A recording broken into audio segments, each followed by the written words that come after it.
going on YouTube? Becker BK here.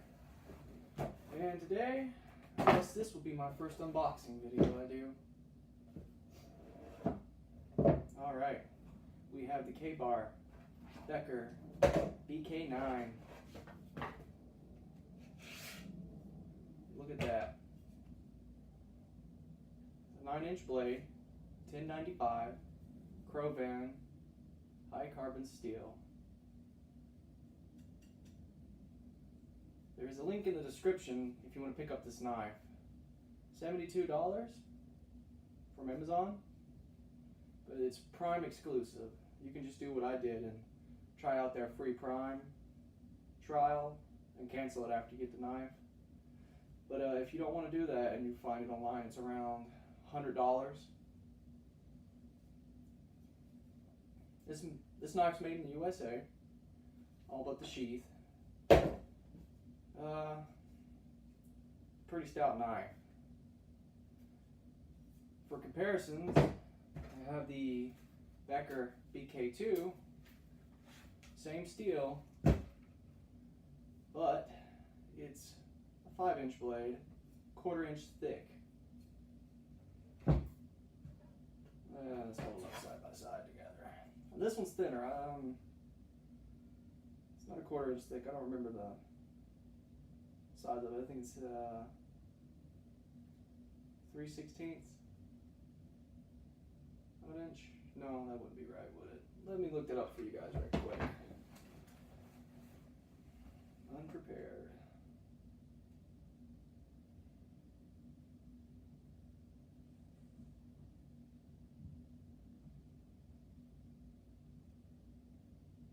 If you get this directly from website, it's $148 from K-Bar. I'd say go through Amazon. Okay, it is blade thickness 0.188 inches.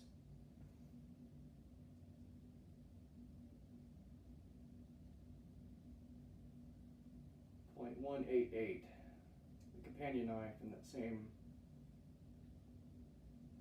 reading would be 0.25. So 0.188 inch thick blade, full tang all the way through, right down to that pommel as well. So it's a stout knife, solid. It's got an epoxy powder coating on it. I'm probably going to strip that. I don't know if I'm going to blue the blade or if I'm going to send it off to get Duracoat. But I've had this one for a couple of years. It is a pretty good knife. I mean, I haven't really used it extremely hard. This one's basically a pry bar with an edge. But I have put it through oak and stuff just for testing. And I usually carry this whenever I go out for a little day hike, if I'm going to be out for about an hour or more.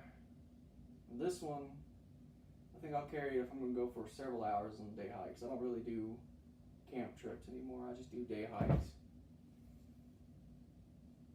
Oddly enough, in the hand, this one feels a little bit lighter than this one. This one's over a pound.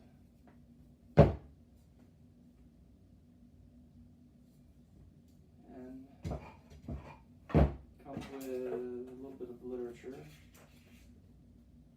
I'll let you guys pick it up yourself if you want to see the literature. But hey, you got a cool poster you can hang up, if that's your thing.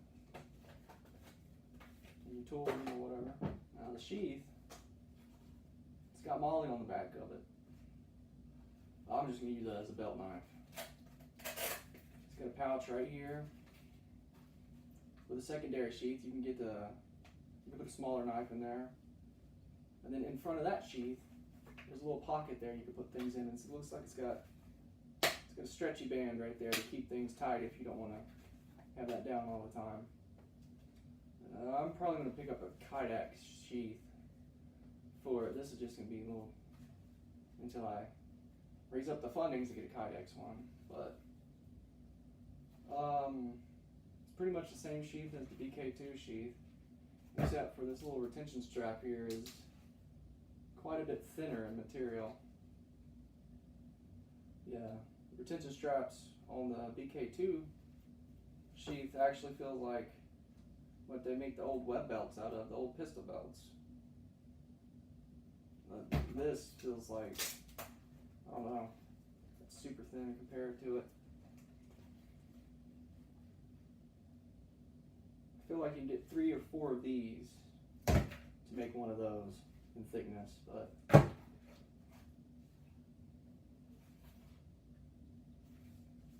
yeah, you don't have to take your belt off to get this one off. You can just Velcro it and unsnap it, slip it right on or right off. Like I said, I'm probably going to get a Kydex sheath for mine. The problem with that is I would still like to have a snap retention and not just rely on a friction lock. So I got to see if I could find anything like that, just in case I take a tumble or something out in the woods. Pretty good knife, you should check one out. It's not really, it's marketed as a fighting / outdoor knife, but it feels more like an outdoor knife. I have fighting knives, I have M7 bayonets, I have through traditional K-bar, Ontario SP7 I think it is. Those are more comfortable in the hand than this when it comes to that, but this feels really comfortable for doing outdoor tasks. Not, you know,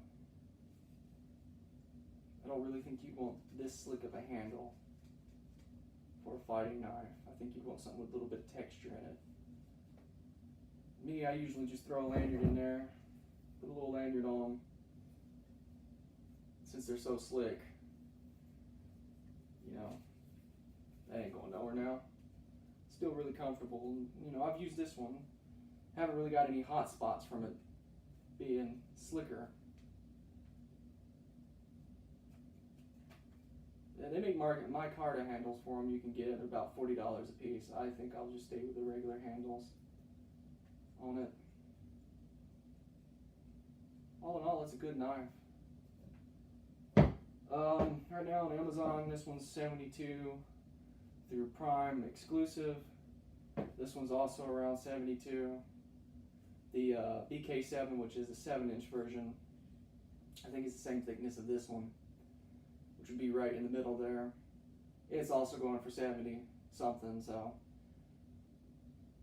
I might pick up a BK7 in the future, but I had this one for a couple of years. It's a 5-inch blade, and I wanted to go up to the extreme to the BK9, see how it is.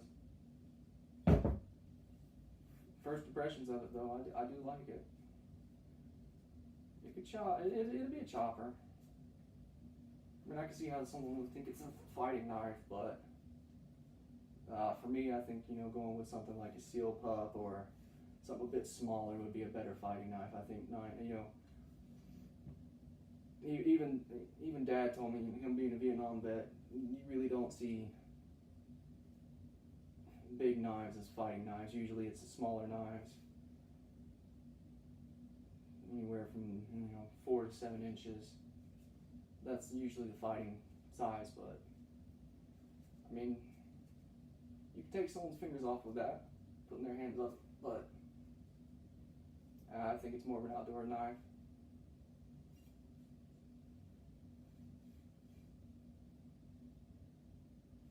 Alright, well, thank you for watching. Remember, links in the descriptions for both these knives.